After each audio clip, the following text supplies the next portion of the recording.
dekat Island lah. Tak sabar nak habis kerana terlalu tertekan. Umur masa tu baru 26 tahun, fresh graduate, tak ada pengalaman, tetapi kena buat kerja yang besar. Bila saya terima saja jawatan jadi imam Masjid Belfast, tiba-tiba saya mendapat tahu saya telah menerima beberapa jawatan secara automatik. Imam Masjid Belfast pertama. Kedua, of course lah, sembahyang Jumaat sekali tiap-tiap minggu. Kalau kumpul khutbah Jumaat tu PhD dah agaknya kan ya, bertahun-tahun khutbah Jumaat. Kemudian yang keduanya, naik qadi, menikah kahwinkan orang. Kemudian yang ketiganya, pengetua sekolah Belfast Islamic School. Dan bila jadi pengetua, merangkap cikgu, kerani dan cleaner ya, sama-sama sekali juga. Kemudian yang ketiganya, menjadi Muslim Chaplain, pegawai agama mewakili komuniti Muslim di Queen's University Belfast, itu jawatan rasmi.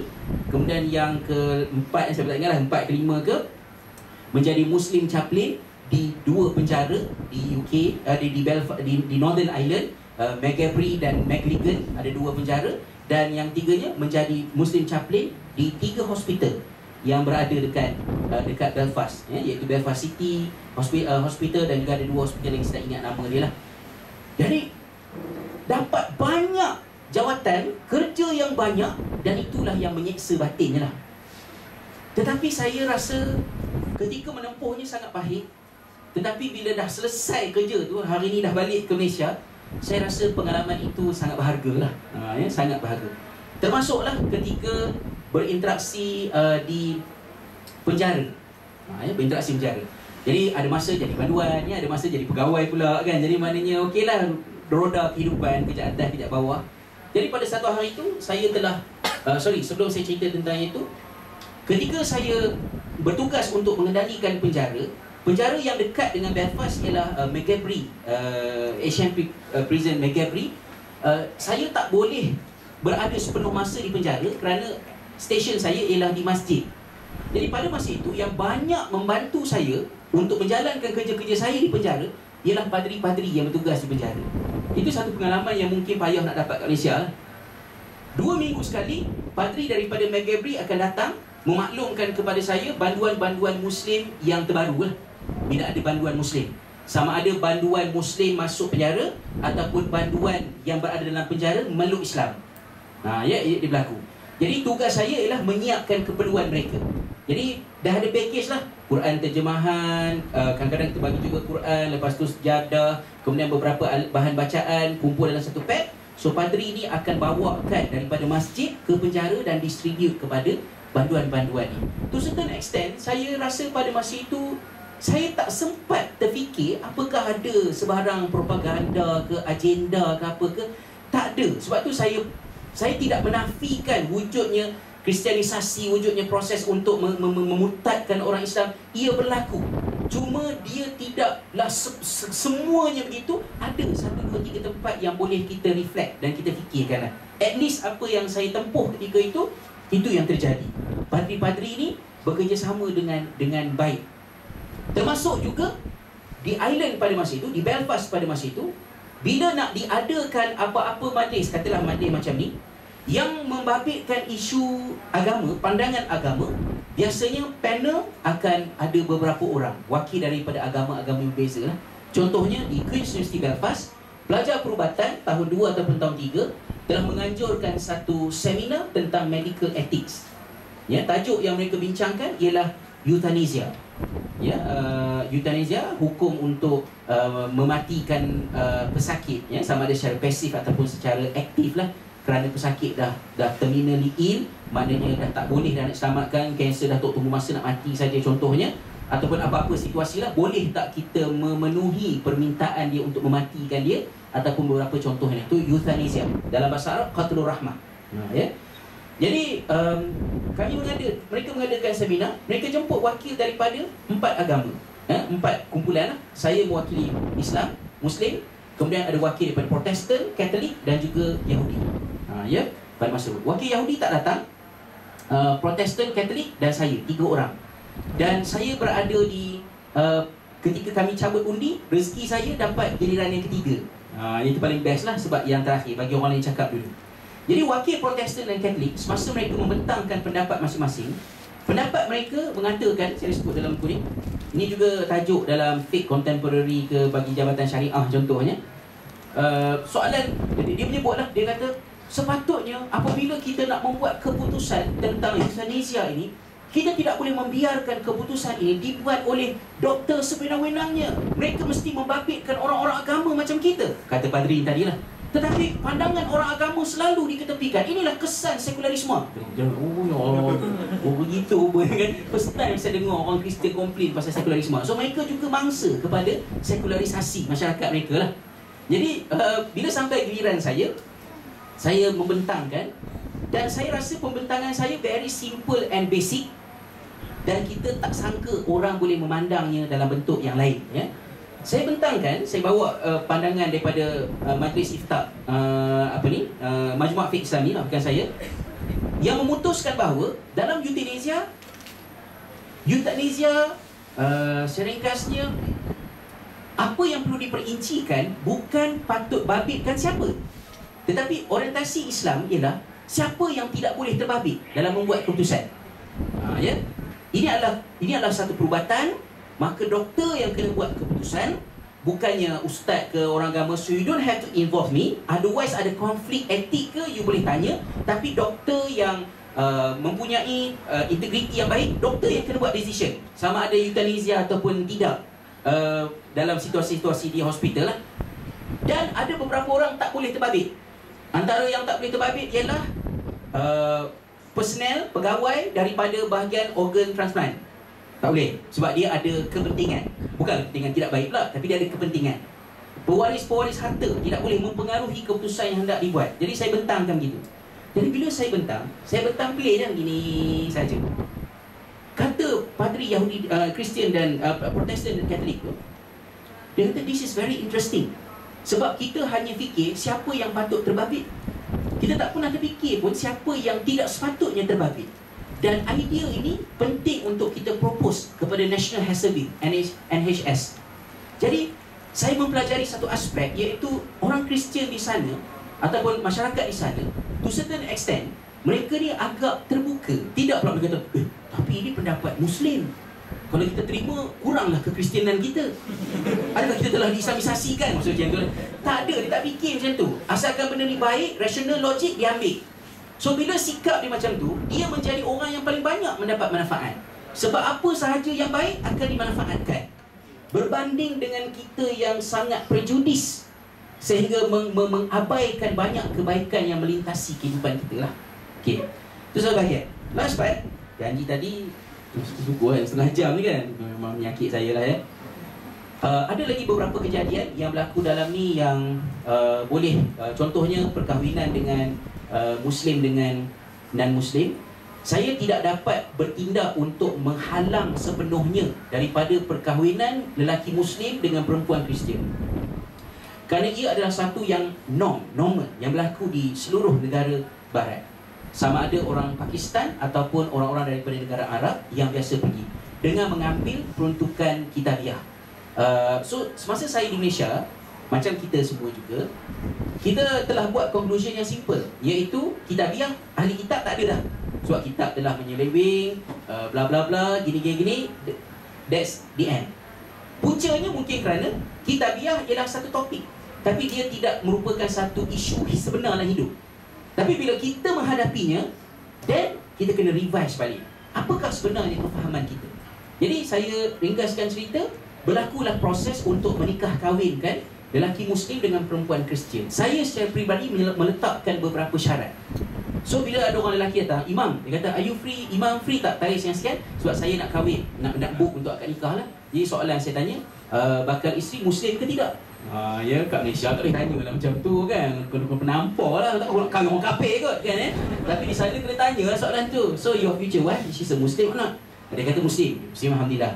Tapi kalau dia kata non-Muslim, Kristian, dan saya kena tanya beberapa soalan tambahan. Ya, kena investigate dia. Adakah dia ni orang yang beragama, orang yang mempunyai influence, pengaruh untuk mengawal isteri dia, dan adakah dia nak kahwin tu, saya dapat mengesan, adakah dia nak kahwin tu semata-mata sebab dia nak kerakyatan. Which is sangat banyak berlaku lah.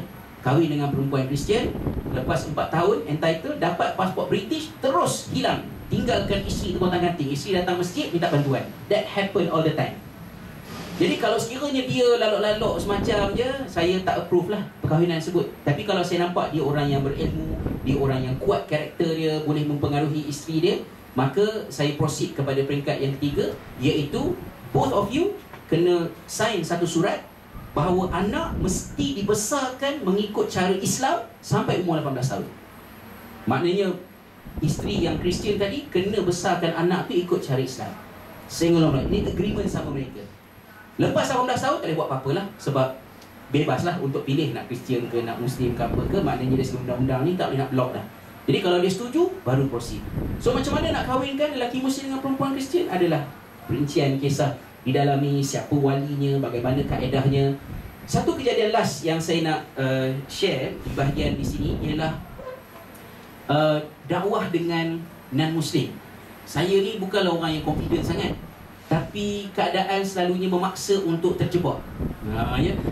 Tak pernah lagi berlaku saya nak berdakwah pada orang kata di jalanan kan. Saya kagum lah tengok sekarang ni ramai orang sanggup pergi jalanan approach. Saya tak ada pengalaman tu. Pengalaman saya banyak yang formal dan banyak yang berlaku tanpa diduga. Ya. Contohnya, satu hari dalam satu kisah, saya tak ingat mana satu dia punya cerita dia, kehidupan di sebalik kematian ke apa, something like that lah. Ya, saya telah didatangi oleh polis di masjid. Polis kata ada seorang budak perempuan meninggal dunia. So keluarga dia minta imam untuk jalankan sermon ke atas dia di gereja. Jadi saya bingung sikit lah masa tu. Budak perempuan meninggal dunia, kemudian kena sembahyang jenazah di gereja. Apa bendanya ni? Tak boleh nak figure out. Sebab tak ada dalam kitab fiqh ngaji di Jordan, tak ada contoh-contoh, tak wujud. Okey lah, saya pun cari beberapa orang. Dapat kami lebih kurang dalam 8 orang gitu.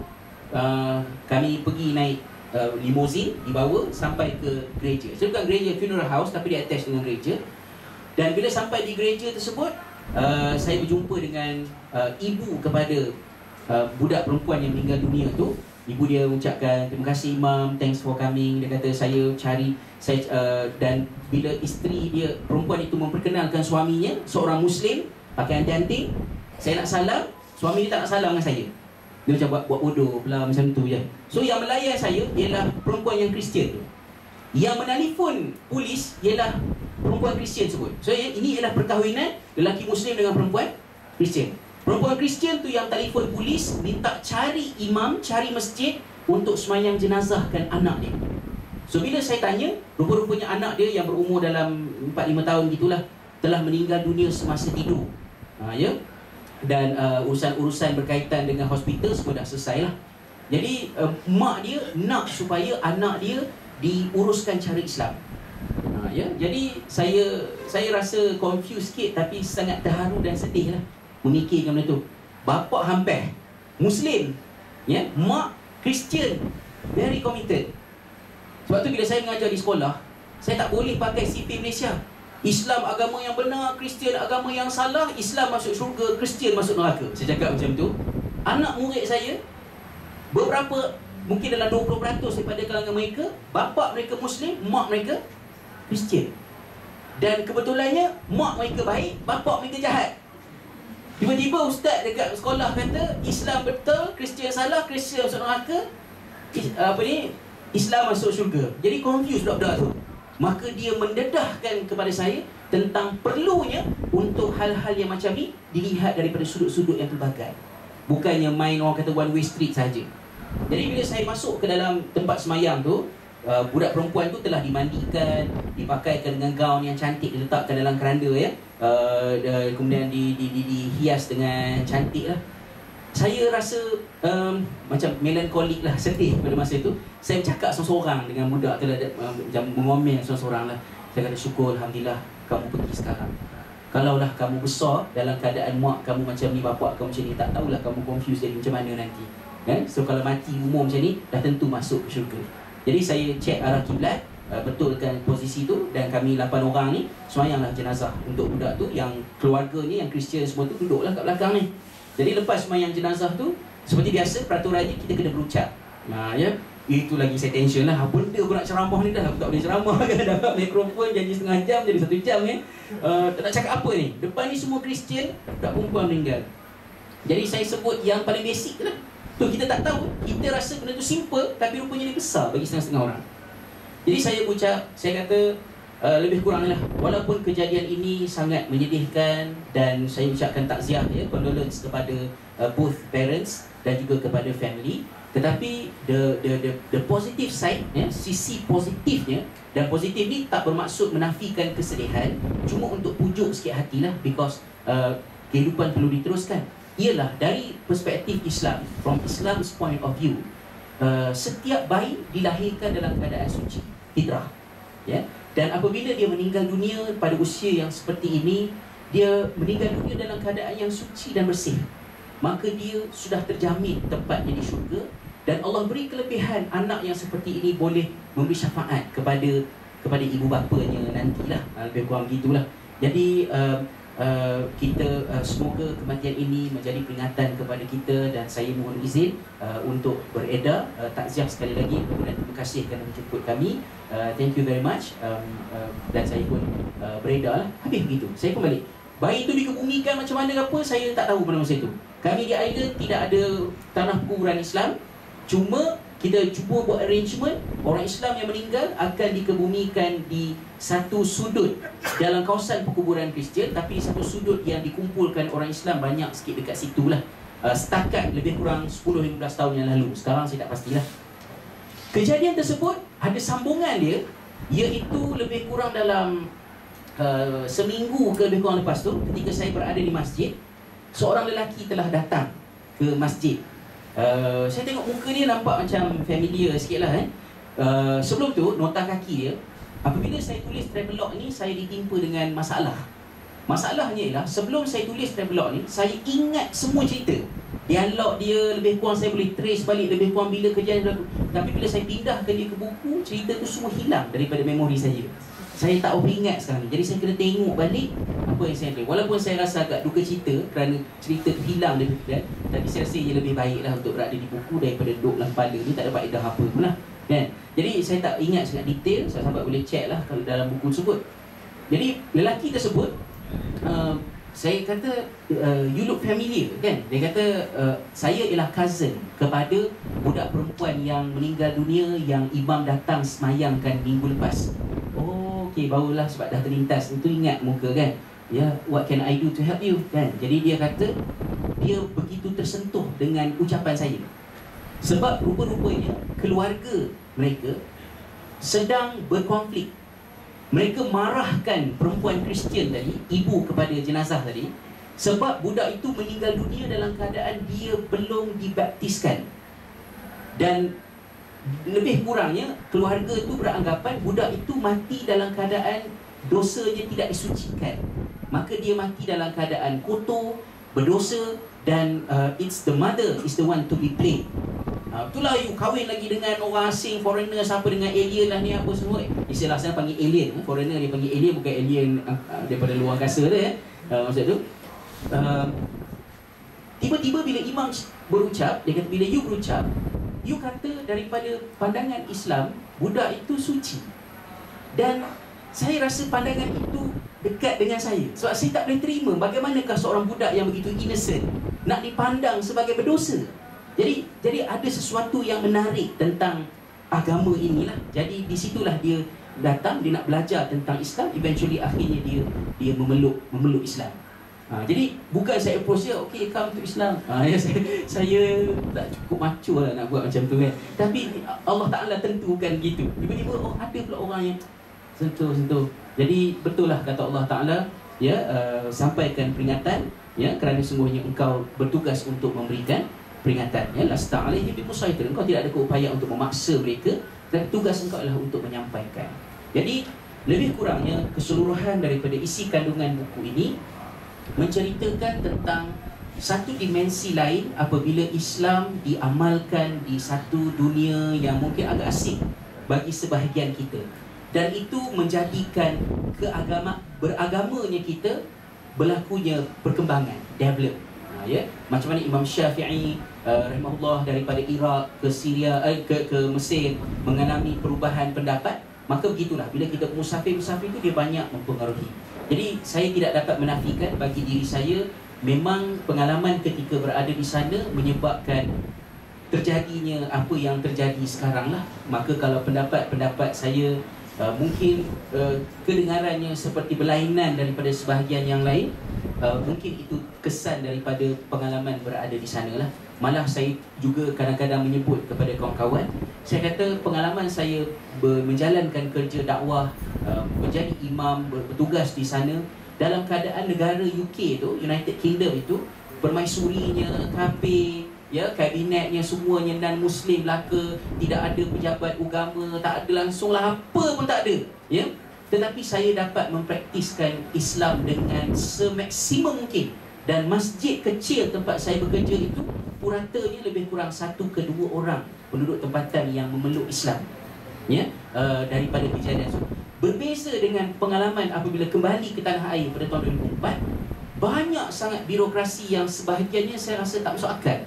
Kalau ikut secara undang-undang, ya, dalam poket saya ni sepatutnya ada 13-14 kad tauliah ceramah bagi setiap negeri, dan setiap kad tu kena review bila expired, kan? Macam saya rasa macam tak masuk akal lah, benda-benda yang macam tu.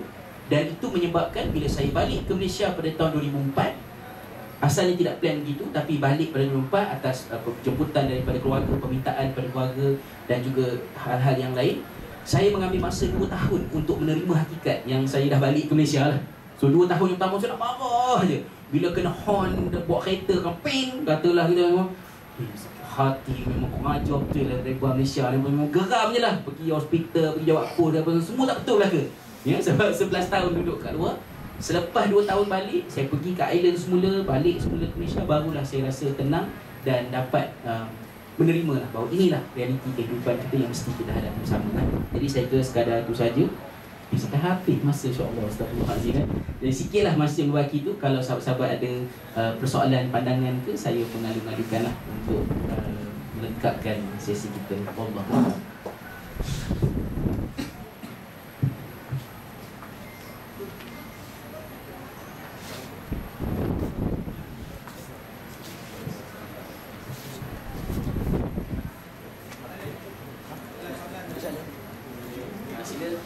Casual sajalah. Santai-santai saja, cuma kena kuatkan suara sikit.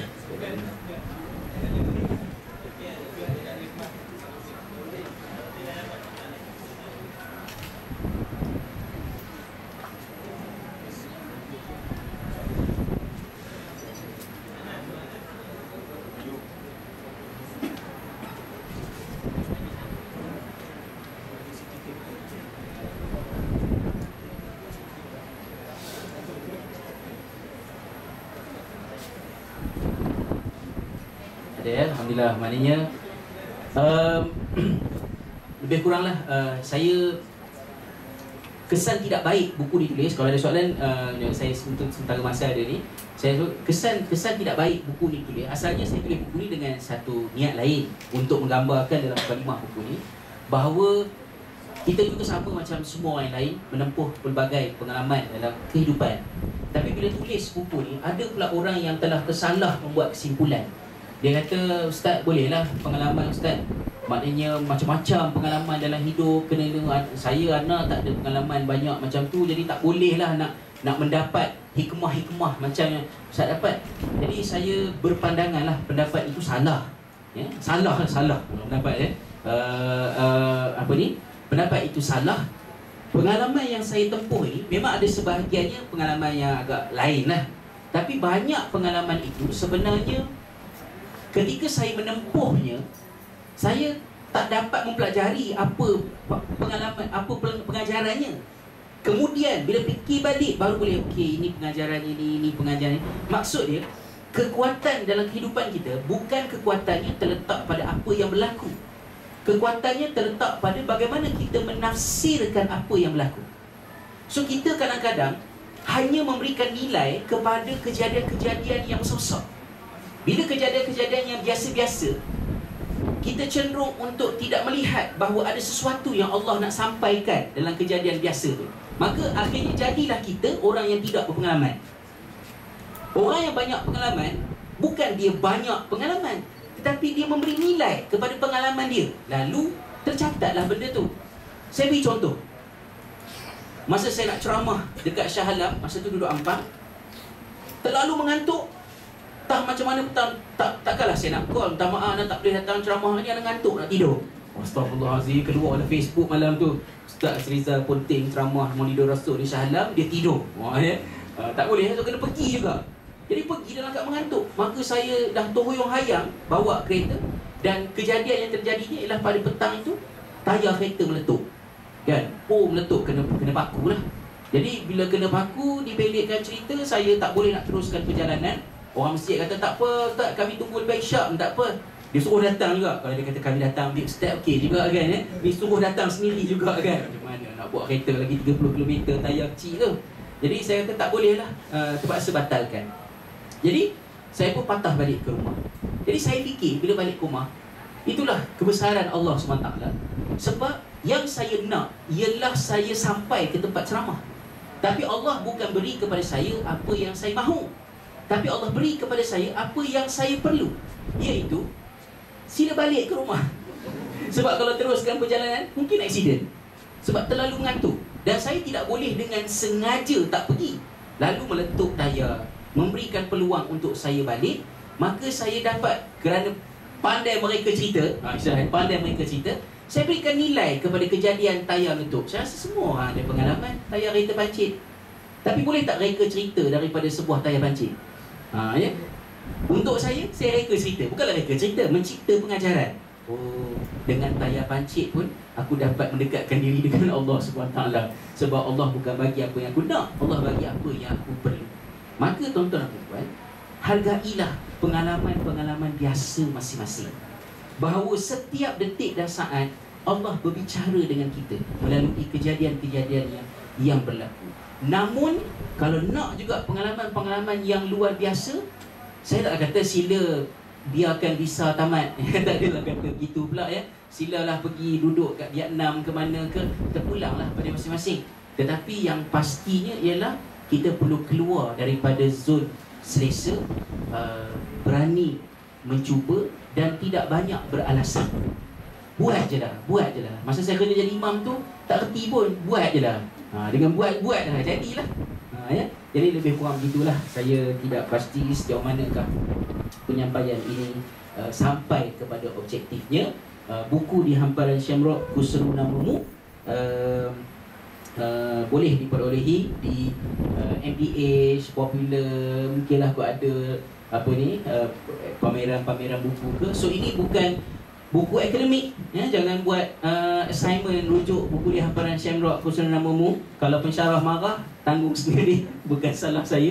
Saya tidak memaksudkan dia untuk menjadi bahan rujukan, tapi saya menjagalah dari segi kejadian, fakta, ayat Al-Qurannya. Saya cubalah jaga sebaik yang mungkin. Tetapi ia adalah sebagai pencetus untuk kita berfikir, mencari pengalaman dan seterusnya berusaha untuk menjadi insan yang tersendiri. Sebab syurga hanya menerima kedatangan orang-orang yang memberikan makna kepada kehidupannya masing-masing. Maka kalau kita hidup di dunia ni secara anonymous, sebagai just salah seorang daripada ramai manusia yang ada, kita akan keletihan untuk mendapat tempat ya, dalam redha Allah SWT. Kerana Allah mencipta kita sebagai khalifah, dan khalifah itu setiap seorang istimewa, dan keistimewaannya perlu dipakai untuk berbakti kepada masyarakat. Jadi saya kira sekadar itu sahaja. Ya, ada soalan di akhir, silakan. Saya jawab pendek insya-Allah.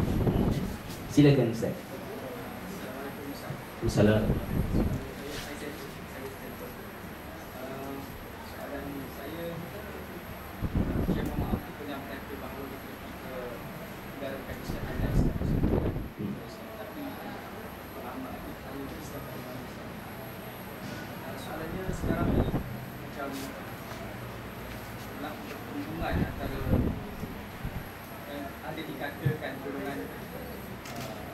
Islamis dengan golongan liberal. Jadi kita ibarat macam berdiri dengan arus keuntungan.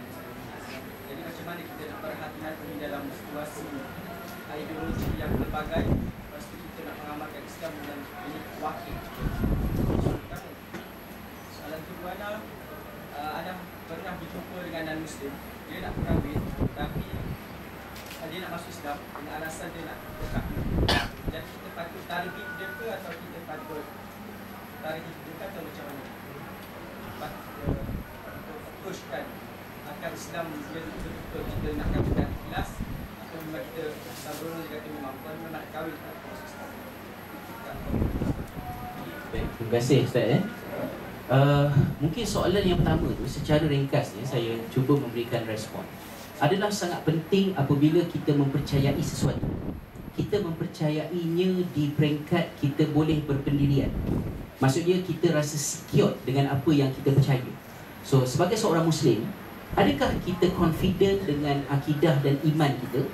Itu perlu diselesaikan terlebih dahulu. Sebab bila kita confident dengan apa yang kita percaya, dan ia tidak boleh berlaku kecuali dengan ilmu, dan ilmunya pula mesti ilmu secara kritis, maka ketika berada di sana, kalau kita tidak kukuh benda ni tadi, sama ada kita boleh menjadi terlalu rigid kerana takut dengan semua orang, rasa macam semua benda mengancam kita, ya, itu satu. Ataupun kita jadi terlalu apologetik, terlampau lebih sangat nak mengambil hati orang sehingga kita menggadaikan prinsip kita. Ya, benda-benda tu boleh berlaku. So kita kena duduk kat tengah-tengah. Kalau kata ummatan wasata tu, umat tengah-tengah tu dikata bukan tengah-tengah tidak berpendapat, berpendirian, tetapi tengah-tengah tu maksudnya umat yang berdiri berada di tempat yang tepat, ya, maknanya dan atas keyakinan kita. Jadi bila kenapa kita perlu begitu? Kerana sebagai seorang Muslim, kita akan berinteraksi dengan persekitaran, dan persekitaran ini akan mencabar kita. Saya berikan contoh ketika saya berada di sana. Walaupun saya duduk di Eropah, tetapi saya rasa ketika saya berada di sana, saya tidak membaca tentang Eropah. Saya tidak membaca sejarah Eropah, saya tidak membaca tentang budaya mereka, saya tidak baca tentang falsafah mereka, kerana saya rasa saya tidak mungkin faham, saya tidak nampak apa keperluannya. Tetapi yang berlaku hanyalah dua perkara, iaitu kita confident dengan agama kita, dan yang keduanya, kita berinteraksi dengan orang sana. Dalam keadaan saya bukanlah begitu memahami sangat masyarakat Eropah ni macam mana sebenarnya. Hanya apabila saya balik ke Malaysia, setelah ada pengalaman di sana, di Malaysia baru saya baca tentang falsafah Eropah, sejarah dia, pemikiran dia, dan patutlah orang Eropah dia begini, patutlah begini. Memang dalam hati kata, I wish kalaulah masa saya kat sana saya baca benda ni, mungkin saya dapat berdakwah dengan lebih baik. Tapi ia tidak berlaku lah. Yang terjadi di sini ialah kita tak confident dengan apa yang kita percaya, menyebabkan kita rasa semua benda kat keliling kita menjadi ancaman.